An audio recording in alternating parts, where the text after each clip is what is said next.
The NFL just got punked. How a college kid named Shadeur made Roger Goodell cry into his $40 million salary. A comedy roast of professional football's biggest ladies and gentlemen, boys and girls, gather around for the greatest comedy show on turf. And no, I'm not talking about the Cleveland Browns offensive line. I'm talking about watching the NFL, that billion-dollar behemoth, that corporate colossus, that supposed pinnacle of American sports excellence, get absolutely bodied by a 21-year-old who still has to ask his dad for gas money, Shadeur Sanders. And yes, that's Shadeur, not Shredder like the Ninja Turtles villain, though he's certainly shredding the NFL's ego right now. Just pulled off the greatest heist since Danny Ocean robbed 3 casinos. Except instead of stealing money from a vault, he stole the NFL's entire playbook, photocopied it, sold it on eBay, and then used the profits to buy Gatorade stock. Not Gatorade. Gatorade stock. This kid's out here playing Monopoly while the NFL's still trying to figure out checkers. Picture this. Roger Goodell, sitting in his ivory tower made entirely of confiscated, deflated footballs and suspended player salaries, sipping his morning coffee, probably costs more than your car payment. When his assistant bursts in, Sir, we have a situation. What is it, Jenkins? Did another player kneel? Did someone smoke the devil's lettuce? Did Tom Brady come out of retirement again? No, sir, it's worse. A college quarterback just told us no. Record scratch.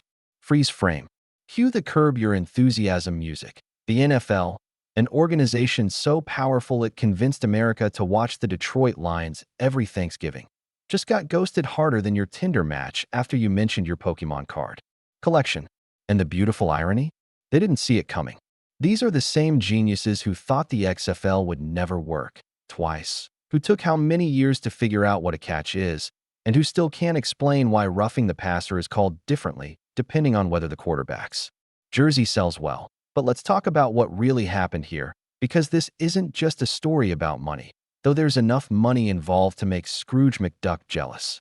This is about a young man who looked at the NFL draft, that sacred American tradition where grown men in suits argue about other grown men's hand sizes, and said, "Nah, I'm good." The NFL draft, for those unfamiliar, is basically the Hunger Games, but with more commercial breaks. Young athletes parade around in suits they can't afford yet, waiting to see which dysfunctional organization gets to own their souls for the next 4 years. Will it be the team with the coach who's already on the hot seat? The franchise that hasn't won since disco was popular? Or maybe, if you're really lucky, you'll go to a team where the offensive line has the structural integrity of wet tissue paper. Shadeur looked at all that and decided he'd rather do literally anything else, like make actual money, with equity and benefits, and the ability to choose where he lives. You know, basic human rights that the NFL treats like luxury add-ons. And here's where it gets absolutely chef's kiss delicious. He didn't just turn them down. He signed a deal that makes first-round quarterback money look like lunch money. With Gatorade. Do you understand what this means?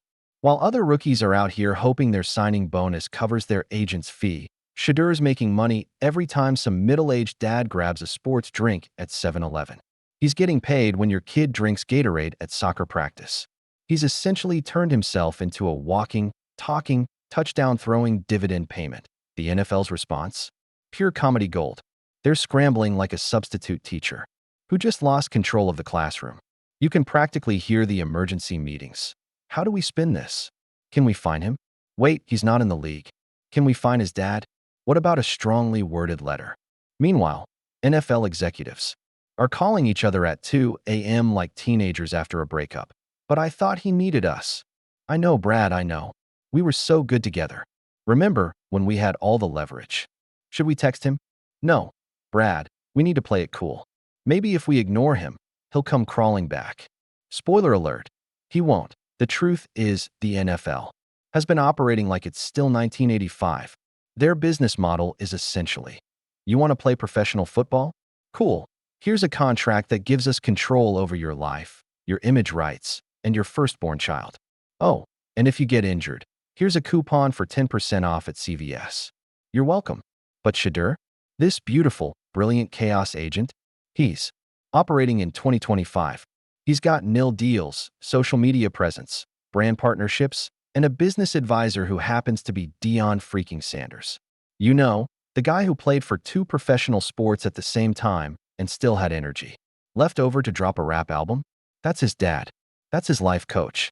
That's his let me show you how to finesse the system mentor. And let's talk about primetime for a second, because you can't tell this story without acknowledging the puppet master behind the curtain.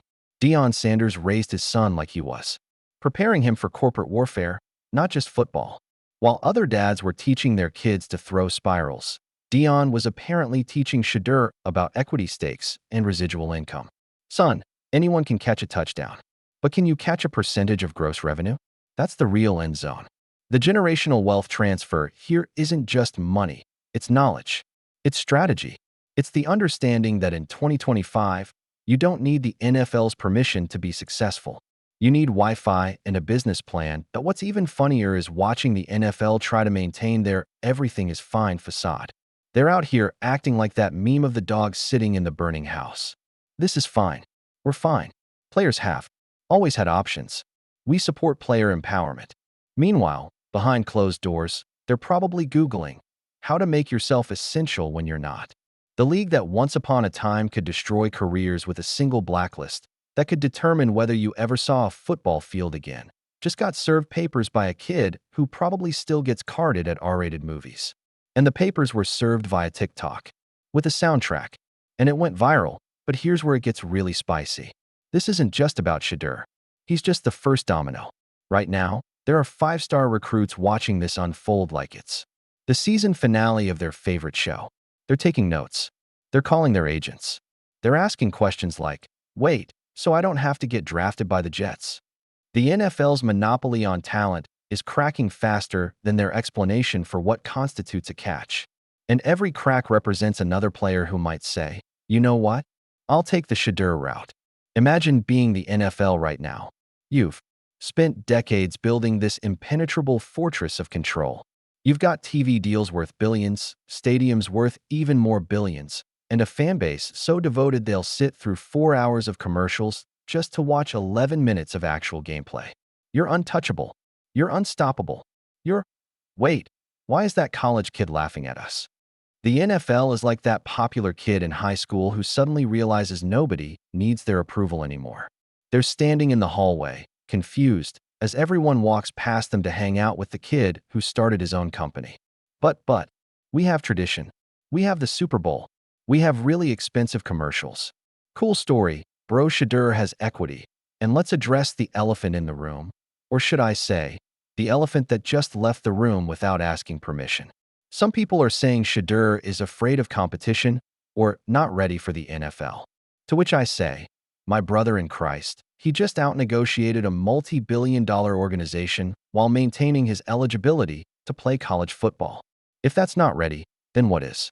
Should he also solve world hunger and achieve cold fusion before we admit he might know what he's doing? The kid's not afraid of competition. He's afraid of stupidity. There's a difference. Why compete for a starting spot on a team that's been rebuilding since the Clinton administration when you can build your own empire? Why subject yourself to some offensive coordinator who peaked in 1987 when you can work with coaches who actually understand modern football? This is like watching someone skip the line at the DMV because they realized they could just renew online. Everyone else is standing there, miserable, clutching their little number, while Shadeur's already driving away in his new car. And the DMV employees are pressed against the window, watching him leave, wondering if anyone else knows about this internet thing. The NFL's biggest mistake was assuming they were the only game in town. They got comfortable. They got lazy. They got so used to players begging for their attention that they forgot players might have other options. It's like that person who's been hot their whole life suddenly realizing their personality sucks and nobody has to put up with it anymore. And the timing. Chef's kiss, the absolute timing of this move. Right when the NFL thought they had everything figured out. Right when they were patting themselves on the back for player safety initiatives. Translation. We now only give players 17 games worth of brain damage instead of 16. Right when they were counting their TV money and planning their next expansion. Into Europe or Mars or wherever. Boom. Shadeur Sanders enters the chat with a simple message. New phone. Who dis? But wait, there's more. Because this isn't just a business story. This is a cultural revolution dressed up as a sports story. Shadeur isn't just changing how players approach their careers. He's changing how we think about success itself. For decades, making it meant getting drafted. It meant the combine. It meant running around in your underwear while old men timed you and judged your body fat percentage like your livestock. At a county fair, it meant submitting to a system that treated you like property with a jersey number. Shadeur just redefined making it. Now it means building your brand. It means ownership. It means looking at the traditional path and saying, "That's cute, but I'll build my own highway, thanks." With toll booths that pay him, the NFL is shook, and I mean shook. They're having emergency meetings that probably go something like this. "Gentlemen, we have a situation. Is it the concussion thing again? No, worse. The domestic violence cases? Worse. Someone found out about a player doesn't need us anymore." Collective gasp. But that's impossible. We're the NFL. We're America's game. We're optional now. Sound of billionaires crying. You know what the funniest part is? The NFL could have prevented this. All they had to do was treat players like partners instead of products. All they had to do was evolve with the times instead of clinging to their "this is how we've always done it" mentality. But no, they were too busy counting money and suspending players for having personalities. And now they're watching their monopoly crumble 1-0 deal at a time. They're seeing players realize that there's life outside the combine, that there's money outside the draft, that there's success outside their system. Shadeur Sanders isn't just a quarterback. He's a walking, talking Gatorade equity, having reminder that the times, they are a-changin'. And the NFL, bless their hearts, is still trying to figure out how to work the DVD player. The revolution will not be televised on Sunday Night Football. It'll be live-streamed on Instagram, while the NFL frantically tries to remember their password. Here's to Shadeur Sanders, the kid who looked at the most powerful sports league in America and said, "Thanks, but I'll take door number 2." The kid who turned draft day into laugh day. The kid who proved that sometimes the best way to win the game is to refuse to play by their rules. And to the NFL, welcome to 2025, where your monopoly is as outdated as your catch rules. Maybe it's time to update that playbook. The one about business, not football. Because right now, you're getting sacked by a college kid, and he's not even on the field. Mic drop. Gatorade shower. Exit stage left, counting equity checks.